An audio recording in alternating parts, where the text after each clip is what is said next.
Hola, Fede y compañeros, ¿qué tal? Muy buenas tardes, ¿todo bien? Excelente, señor.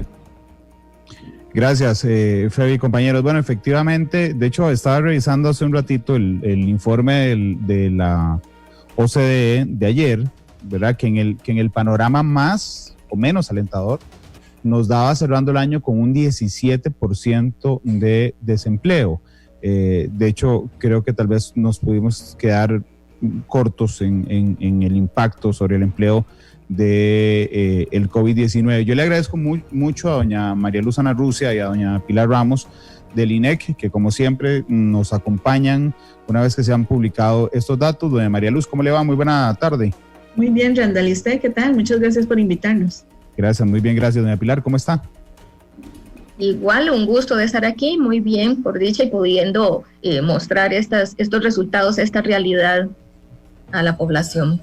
Creció 5 puntos desde la última vez que ustedes y yo conversamos hace un mes, es decir, que el aporte de mayo entonces fue particularmente significativo, doña María Luz, al desempleo nacional.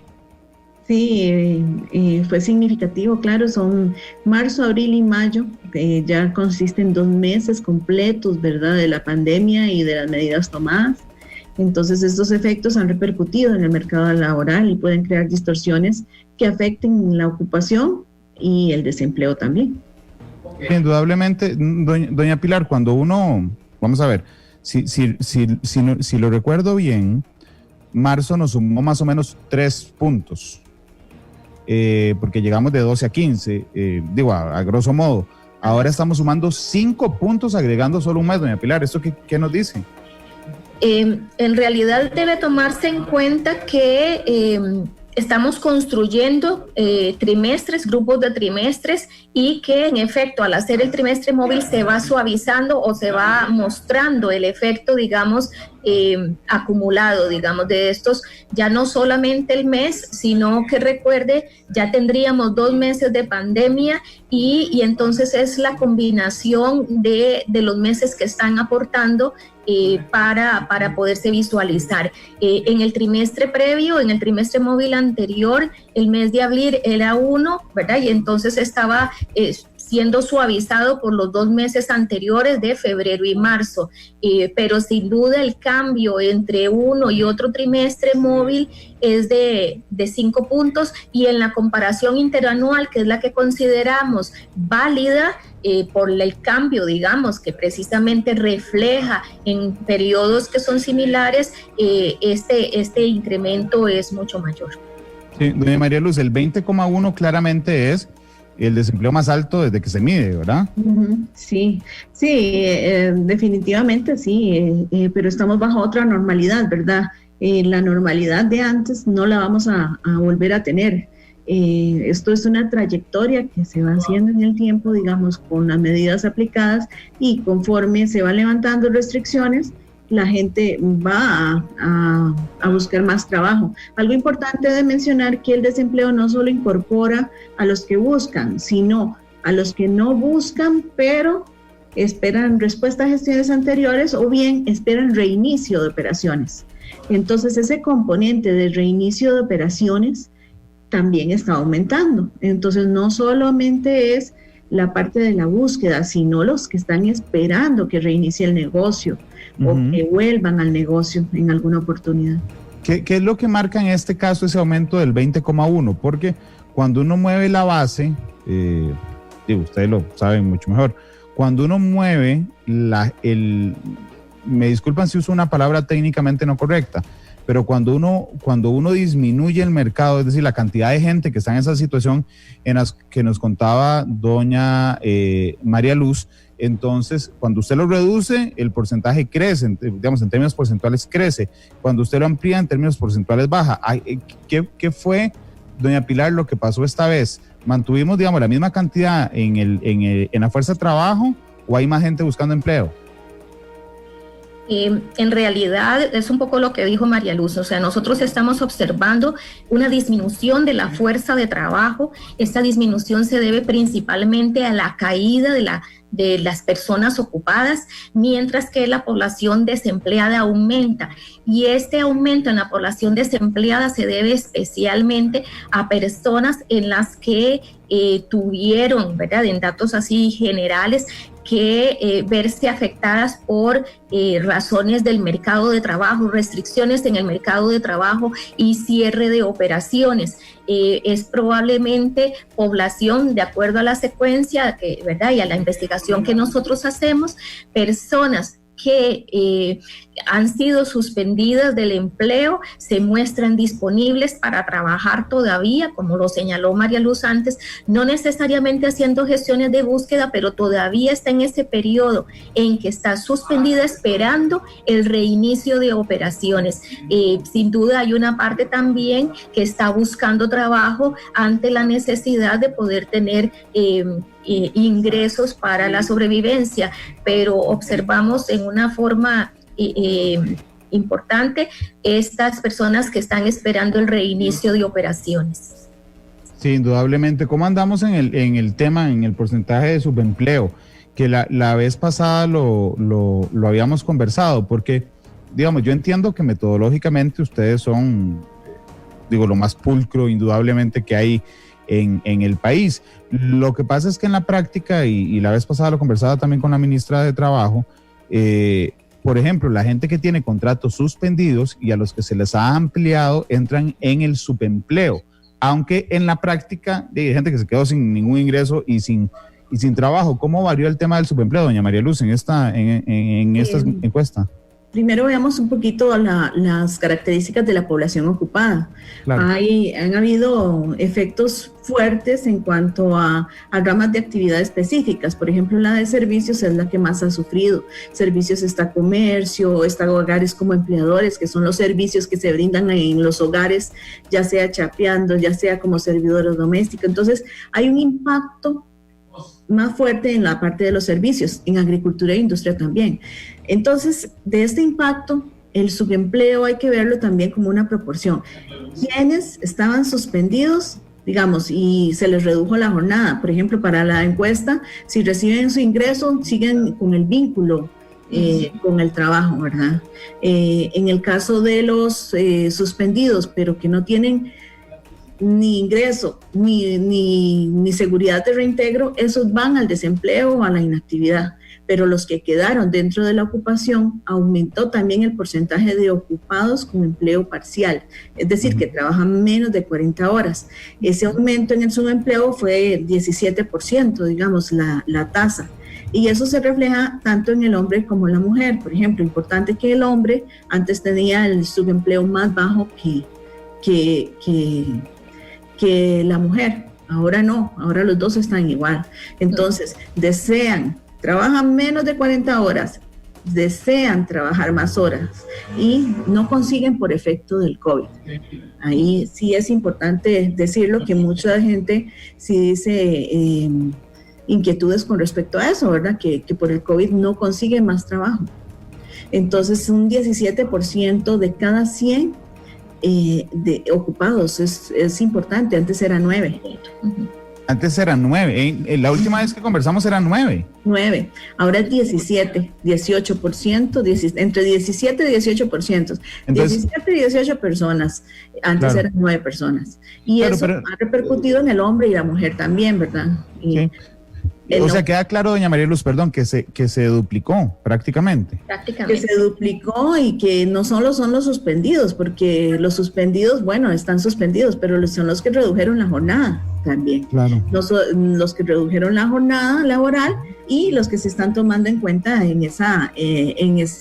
todavía tienen un vínculo con el empleo.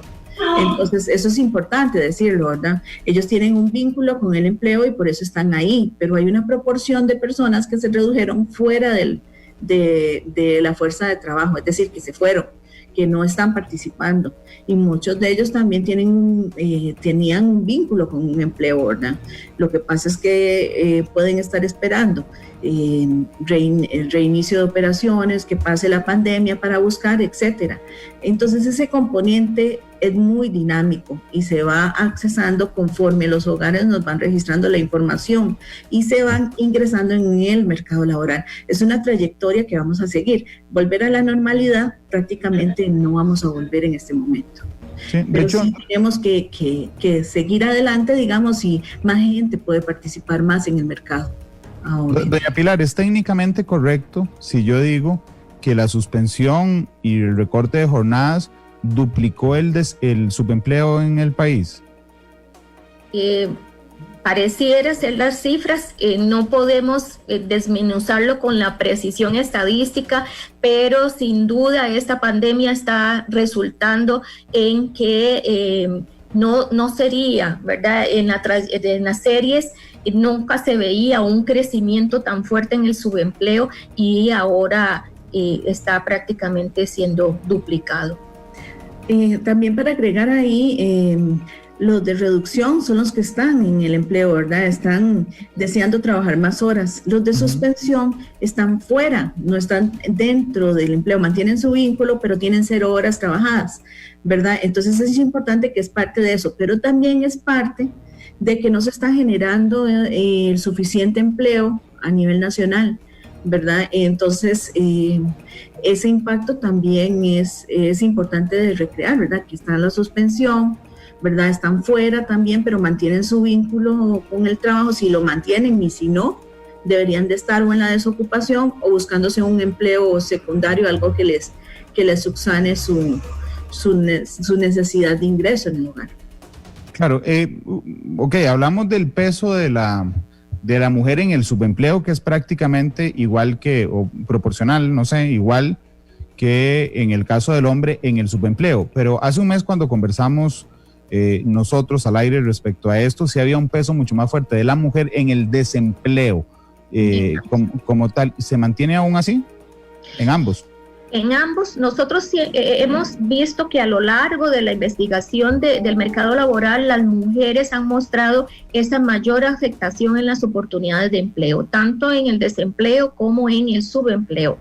En este trimestre móvil, ¿verdad?, de marzo, abril y mayo, estamos observando que siempre las mujeres son más afectadas en el desempleo, tienen una tasa que es 10 puntos porcentuales mayor a la de los hombres, pero en el subempleo, y ese es uno de los principales hallazgos, el subempleo, que implica no trabajar las horas deseadas, aunque sí está trabajando, como muy bien lo refuerza María Luz, este trimestre el subempleo creció tanto en los hombres como en las mujeres para tener un mismo, estar prácticamente iguales. Y por lo tanto siguen siendo ellas más afectadas, especialmente por desempleo, pero el subempleo está impactando este trimestre en forma prácticamente en tasas. Recuerden que las tasas las calculamos dentro del grupo de las mujeres y dentro del grupo de los hombres, y está siendo similar para ambos sexos.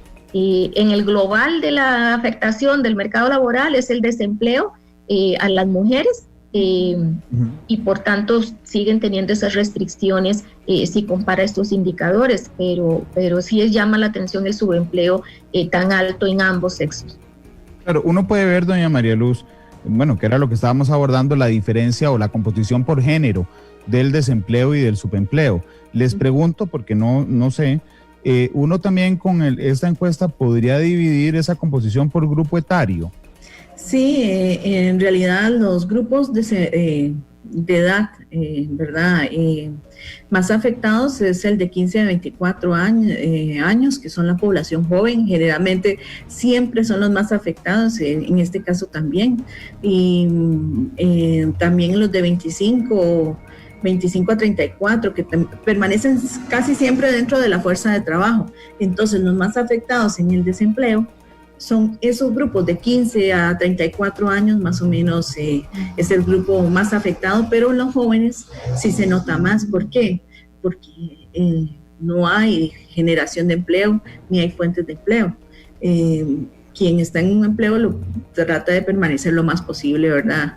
Es interesante en la mujer, que la mujer también tiene más obligaciones a nivel del hogar, ¿verdad? En esos momentos actualmente, con estas condiciones, entonces también la participación, aunque ha disminuido en la misma proporción en el hombre y la mujer, pero en la mujer la tasa de desempleo siempre es mayor, porque las que participan son menos mujeres, menos cantidad de mujeres. Por ejemplo, de los ocupados hay 1.200.000 de hombres, ¿verdad? Y de las mujeres hay 700.000 mujeres como ocupadas. En el desempleo, esta cifra más bien se compensa y hay la misma proporción de desempleadas mujeres que en el desempleo del hombre.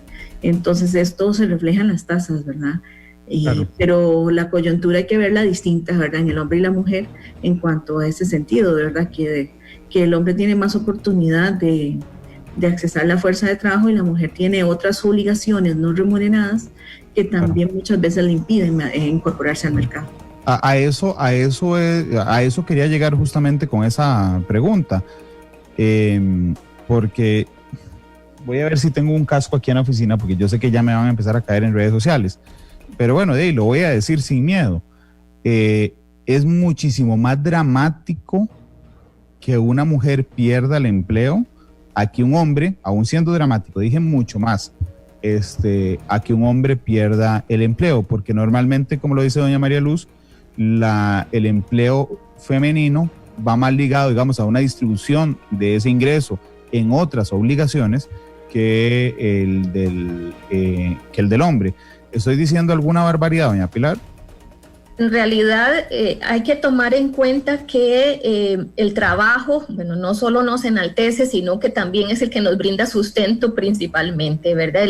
El ingreso por trabajo con base en otras fuentes, vemos que supera el 85%, ¿verdad? Es el más importante. Y lo que también pudimos observar conjugando diferentes fuentes es que el aporte de los hombres en la composición del ingreso del hogar ya no es tan fuerte como lo fue antes, ¿verdad? Solía considerarse que la fuerza de trabajo femenina y su aporte al ingreso del hogar era secundario, y eso justifica probablemente que no sea retribuido de la misma forma, y que además no se valore tanto los impactos que pueden tener el quedarse sin trabajo para las mujeres, porque se consideraba secundario. Pero ya ahora ya observamos que no, el ingreso de las mujeres y el aporte que representan para el ingreso del hogar es muy importante, y por lo tanto es tan dramático la pérdida de empleo para hombres como para las mujeres. La distribución del gasto y en qué se invierte, eso no lo podemos saber, claro. Pero sin duda la composición del ingreso del hogar para poder sobrevivir, para poder tener un nivel de consumo aceptable, está ya ahora compuesto por uno u otro. Entonces la pérdida de empleo es importante para ambos, ¿verdad? Entonces sí dije una barbaridad, doña María Luz, porque usted me hizo con la cara que sí, cuando yo iba haciendo el ejemplo de lo más dramático, doña María Luz. No, lo que pasa es que también hay una jefatura, ¿verdad?, del hogar, una jefatura compartida, es lo que dice Pilar, que en el mercado laboral, cuando estaba normal, ¿verdad?, cuando no estaban estos efectos y distorsiones que generan, ¿verdad?, y el COVID, la seguridad de las personas, que es lo más importante, la fuerza de trabajo adicional del hogar, que son los otros miembros y el cónyuge, ¿verdad?, el jefe, la jefatura compartida, empezó a aumentar y aumentó la fuerza de trabajo por ellos, ¿verdad? Entonces la participación fue muy importante antes en la normalidad. Todavía en enero, febrero, marzo se veía esa normalidad, la participación de la mujer, la participación de los jóvenes, ¿verdad?, en el mercado laboral. Eso era relevante porque era otro aporte más dentro del hogar, otro ingreso, claro, que ayudaba a solventar.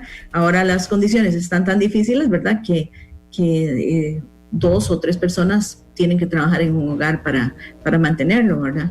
Entonces en concordancia con lo que dice Pilar y con lo que dice usted también, es importante eso, y la mujer sigue teniendo más obligaciones a nivel de, aunque hay una mayor participación del hombre en trabajos no remunerados, en trabajos domésticos, no es lo mismo que la mujer. La mujer siempre tiene más en el hogar y en los hijos.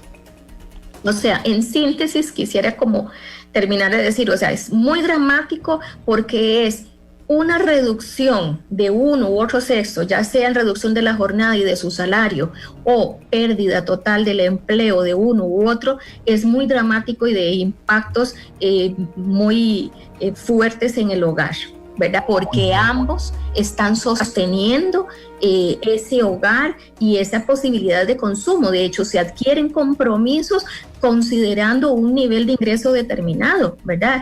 Comprar casa o comprar a ciertos artículos o ciertas deudas y la reducción, la pérdida de trabajo, la reducción de ingreso y jornada de uno u otro es significativo porque compromete su condición de vida. Podemos ver, así, les pregunté por género, les pregunté por grupo etario. Es más, déjenme hacer un ajuste al aire, porque le iba a preguntar a Febe, que está ahí en la cabina de Monumental. Señor. Siempre lista. Febe, ¿a qué hora es la conferencia del COVID? A la 1:00 p.m, don Randall. Bueno, no me voy a extender con ellas hasta la 1:00, no se asusten, doña Pilar y doña María Luz, pero sí tengo chance de hacerle un par de preguntas más, si no les molesta. Gracias, Febe. Con gusto. Que tiene que ver con el quintil al que pertenece la gente que pierde trabajo, porque voy a decir otra barbaridad, hoy solo barbaridades he dicho, pero es mucho más dramático que pierda el empleo gente de los quintiles más bajos que de los quintiles más altos. O sea, todos son dramáticos, pero que una persona que apenas le alcanza pierda el único ingreso que tiene, realmente es mucho más dramático. ¿La encuesta permite medirlo por quintil? En realidad no se mide por quintil porque es el ingreso de las personas, ¿verdad? Es el ingreso, sí podría, pero es el ingreso de personas del hogar por separado para valorar todo el mercado laboral en conjunto, no del hogar, ¿verdad? Claro, porque los quintiles son por hogar, sí, tienen razón. Ajá, podría medirse por persona también, por ingreso por trabajo, que es lo que recopila la encuesta, ¿verdad? El ingreso por trabajo es lo que recopila, que representa como un 70-80% del ingreso. Hay que ver también que hay disminuciones de ingreso y eso también influye no solo en la pérdida de ingresos, sino en las disminuciones de ingreso. Sí es relevante, digamos, que haya una baja y que las ocupaciones más afectadas serían la baja, las ocupaciones calificadas bajas y medias. Esto significa que son los salarios más bajos del país, ¿verdad? Entonces, por ese lado, por persona, se puede ver también que hay que está sucediendo un impacto muy fuerte, tanto en la mayoría del sector privado y en las ocupaciones bajas de elementales o con poca experiencia, operativas más que todo, y en las ocupaciones medias, que son ocupaciones que ya son más relativas a cierto nivel de especialización y experiencia. Entonces, y de salarios más bajos, ¿verdad? Los niveles de salarios más bajos. Yo entiendo que las dos son absolutamente metódicas. Nada más que les voy a pedir que se quiten el sombrero de metódicas un toquecito para hacerles una pregunta un poco más personal. En el INEC, cuando ustedes están procesando estos datos, ¿cuál es la primera persona que se da cuenta del dato? O sea, hay un investigador que está, no sé, alimentando los datos y se da cuenta y se los comunica a ustedes. ¿Quién es el primero que se da cuenta cuánto llevó el desempleo, por ejemplo? En realidad son dos personas del INEC, digamos, que forman parte de la encuesta continua de empleo y que son de total confianza, digamos, pero ya en campo se tienen las situaciones que están saliendo, ¿verdad? Porque todos los procesos se llevan de la encuesta de la mano. Entonces tenemos el proceso de trabajo de campo, tenemos el proceso de codificación de los datos de la rama de actividad y tenemos el proceso de análisis y generación de bases.